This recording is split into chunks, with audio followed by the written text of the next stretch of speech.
Hi అండి అందరికీ. అందరిలానే మేము కూడా ఈరోజు గ్రహణం కాబట్టి మనకి ఏది వీలుగా ఉంటే అది గరిక లేదంటే దర్భ. సో దర్భ మాకు అవైలబిలిటీగా ఉంది కాబట్టి తెచ్చేసుకున్నాము. సో తెచ్చిన తర్వాత ఎలా వేసానో ఒకసారి చూపిస్తాను చూడండి. సో ఫస్ట్ అయితే నేను మన పూజా మందిరం ఉంటుంది కదా, ఆఫ్టర్నూన్ 2 o'clock నుంచే స్టాప్ చేసేయమన్నారు కదా. సో మందిరానికి ఇలా తెరలాగా వేసేయమన్నారు కాబట్టి వేసేసాను అనమాట. సో మందిరంలో ఒకటి అండ్ పూజా సామాగ్రి ఉంటాయి కదా మనకి స్టోర్గా, అగరవత్తులు కానీ కర్పూరం కానీ నువ్వుల నూనె కానీ అవి ఉంటాయి కాబట్టి సో వాటి దగ్గర కూడా ఒకటి పెట్టేసి ఇంకా తెర అయితే వేసేసాను మందిరంకి. సో నెక్స్ట్ వచ్చేసి మనం మెయిన్ థింగ్ వాటర్ తాగుతాం కాబట్టి సో ఒక్కొక్కసారి అర్ధరేతులు కూడా తాగుతాం కదా. సో వాటర్లో వేసేసుకుంటే ఇలా మనకి దీనిలో ఉన్న దోషం కూడా పోతుంది. నెక్స్ట్ ఉప్పులు.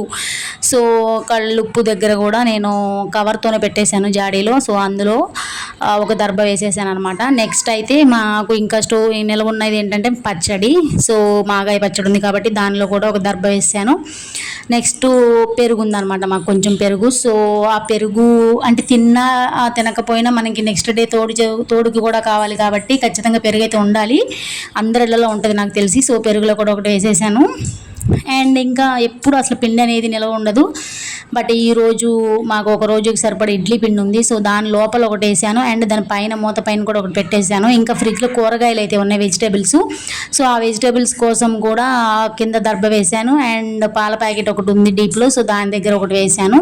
ఫ్రిడ్జ్ ఏంటి ఇంత చండాలంగా ఉందని మాత్రం కామెంట్ చేయకండి. సో దాన్ని తుడవాలి, దాని టైం రావట్లేదు, ఎప్పటి నుంచో అలాగే ఉంది. సో నెక్స్ట్ అయితే బియ్యము, రేషన్ బియ్యం ఉన్నాయి అక్కడ సంచిలో. సో దానిలో కూడా దర్భ వేసేసాను. సో ఇలా వేసుకుని మళ్ళీ ఆ కవర్ పైన మూత వేసేస్తే సరిపోద్ది. ఫైనల్గా మాగాయ నిలవ పచ్చడి జాడీకి పైన వేసాను, ఎందుకంటే ఆల్రెడీ పైన క్లాత్ కట్టేసాను కాబట్టి లోపల అవసరం లేదు. ఇప్పుడు జాడీ పైన వేస్తే సరిపోతుంది. అండ్ ఎంత వేసాము, ఎన్నింటి మీద వేసాము అన్నది లెక్క కాదు. సో మళ్ళీ నెక్స్ట్ డే మనము గ్రహణం అయిపోయిన తర్వాత ప్రతిదీ ఎక్కడైతే వేసామో అవి మొత్తం తీసేసి ఎవరు తొక్కని ప్లేస్లో పచ్చని చెట్ల కిందో లేకపోతే ఎక్కడైనా తొక్కని ప్లేస్లో వేయడం చాలా ఇంపార్టెంట్. అది మాత్రం మర్చిపోకూడదు. వీడియో నచ్చితే లైక్ చేయండి, సబ్స్క్రైబ్ చేసుకోండి.